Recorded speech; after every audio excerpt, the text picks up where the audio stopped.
live from Las Vegas. This is 13 Action News, live at midday. Right now on the Valley's only 11 o'clock newscast. If you're heading out tonight, listen up. The items police are not letting you bring to the Strip.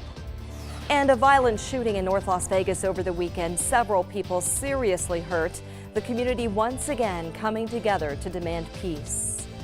Well, hello everybody, and thanks again for joining us for the second half of 13 Action News live at midday. You are used to seeing Dana Roselli right here. She's getting a little break because she's going to be out on the Strip for our amazing New Year's Eve coverage tonight. We hope that you plan to tune in for that. And I am Beth Fisher, and you know who is at the airport today? Reporter Jackie Kostick, where a silent disco is going on right now. Jackie, McCarran knows how to ring in the noonday, they're calling it.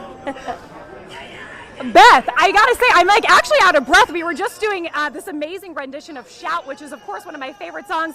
We were having a blast. It's not even noon yet. Still 12 hours to go before New Year's Eve. I'm here with Kale and Easton, and they're gonna show me their New Year's Eve dance moves. Take it away. Oh, and the music's not even blasting right now. He is going to town. I love it. Beth, do not ask me to do that dance move, please. All right, Easton, show off your move. Oh, okay. A little more tentative, but I like it. I like it. That's one I can get down with. All right, we've got the dance moves going. And Beth, I know that you're sitting at the desk right now, but I would love, since you challenged me earlier, to see one of your moves. And this hat, I just feel like this hat looks good. I'm kind of digging Ethan's sprinkler or whatever Ethan. What was Ethan doing there? It wasn't the sprinkler. That's the. I'm an electric slide kind of girl. Day sprinkler. Okay, fair. I like that. Well, Easton, will you do a floss with me one last time for the new year? Or the noon year. Okay, ready? Okay, Shout is coming up. It's coming back up. Ready? 1, 2. A little bit louder now. Yeah, we're dancing. Woo! All right, Happy New Year. Easton, heck of a dancer. Happy New Year. All right, Beth, back to you. So fun. Bravo, McCarran, for making it fun for all of our visitors the moment they step off the plane. We love it. Now, if you plan to celebrate on the Strip, there are some items you cannot bring with you. Starting at 6 p.m. tonight, backpacks, strollers, coolers, glass bottles, not allowed. At that time, there will also be a curfew in place for minors, so make sure your teens are home where they belong.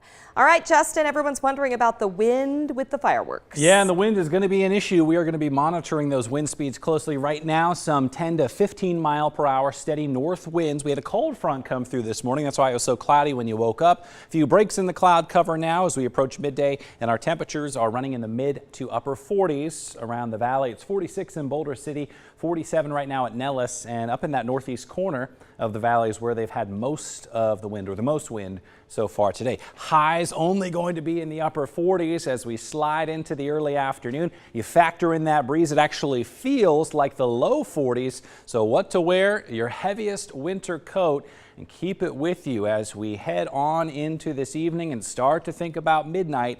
Well, we think that the wind chill is going to be down into the 20s. By then. Beth, we have an even colder start to the new year, and then some rain chances. We'll time out both of those things, the chill and the rain, next. Sounds good, Justin. Thank you.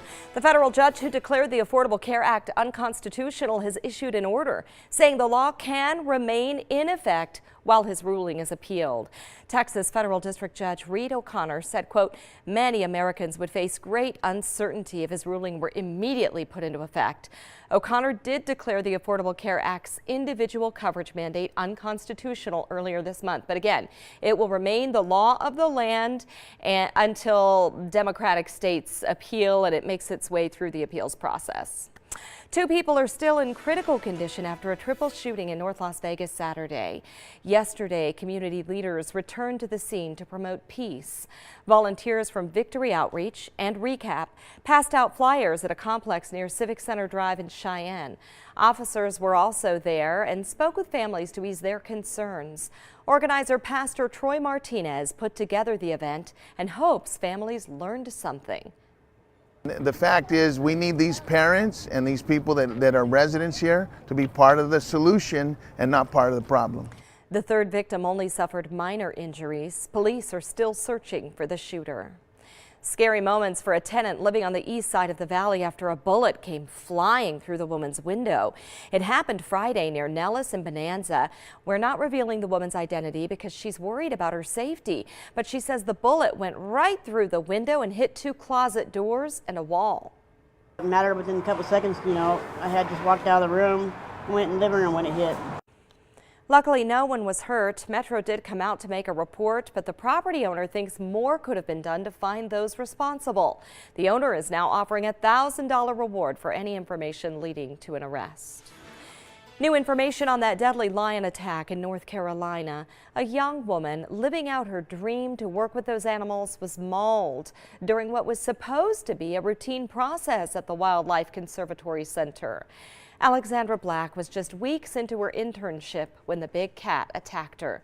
Deputies say they had to kill the animal to recover her body. Now, the head of the conservatory is speaking out. This is the worst day of my life. We've lost a person.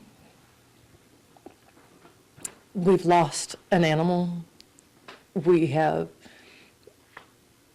lost our faith in ourselves a little bit today. Alexandra had just graduated from college and started working at the center 2 weeks ago. Her family issued a statement saying, in part, she was a beautiful young woman who had just started her career. There was a terrible accident, and we are mourning, but she died following her passion. And this is our first look at the animal that killed her. This was a video posted by the setter earlier this year. The male lion escaped his enclosure and killed Alexandra as she accompanied a trained animal keeper to clean out the animal's cage.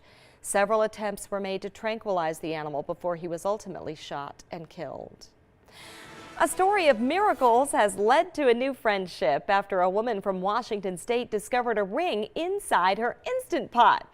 Now, back in October, Joanne Johnson says she was thinking about buying an Instant Pot at a Walmart. She opened up the box, looked and took a peek, but decided not to buy it. It wasn't until she got home she realized something was missing. I tracked down my husband. I said, I can't believe this. I lost my wedding ring. Now, fast forward to Christmas morning when another woman, Shiloh Avery, opened up the Instant Pot, and guess what? She found the wedding ring inside. She posted her finding on a neighborhood Facebook page, and surprisingly, Joanne saw it and quickly arranged to get it back. That's it. So I start reading it. Like a little electric shocks are going through her body. Joanne says getting her ring back is a miracle, and she's no stranger to miracles. 4 years ago, she was diagnosed with stage 4 lung cancer, and this year she made it through yet another Christmas. We are so happy for her. Well, if the holiday season wasn't kind on your pocketbook, here are some ideas to celebrate New Year's Eve for cheap. Instead of painting the town red, host a party at your house. Encourage friends to bring a dish to share, and don't spend money on extra booze. Make the party BYOB. And if you don't feel like a Netflix marathon, ask Alexa to play the top hits of 2018. She also has a bunch of New Year's playlists that are ready for whatever type of party you want to host. She's got a New Year's playlist for raves and New Year's playlist for family affairs, the whole spectrum. Well, one company is looking to change the way their employees ask for raises by allowing everybody in the office to weigh in. We'll sit down, kind of talk through it. I'll give my presentation. Everyone has an opportunity to ask any questions they have, and then I leave and they vote. Square-Mouth Travel Insurance Company operates out of St. Petersburg, Florida. Instead of a traditional meeting with the boss to get a raise, employees plead their case to everyone, saying why they deserve more money. Then the entire company votes, leaving it up to the majority to decide your fate. They call it a peer raise request, and any employee can ask for a raise at any time. The company says since putting this into place, they've watched employees push to work harder to earn what they think they are worth. Oh, that sounds like a whole lot of fights waiting to happen in the workplace to me. Well, the season of giving isn't just about presents under the tree. Coming up, how 1 hour of your time this Friday could save a life, and the show you can watch for free. Plus, the Target effect. Have you heard of it? If you shop there frequently, you're probably falling for it. And here's a live look at the New York Stock Exchange on this Monday morning. Justin? We are feeling pretty cold outside, and it's all because of this north wind that kicked in during the morning.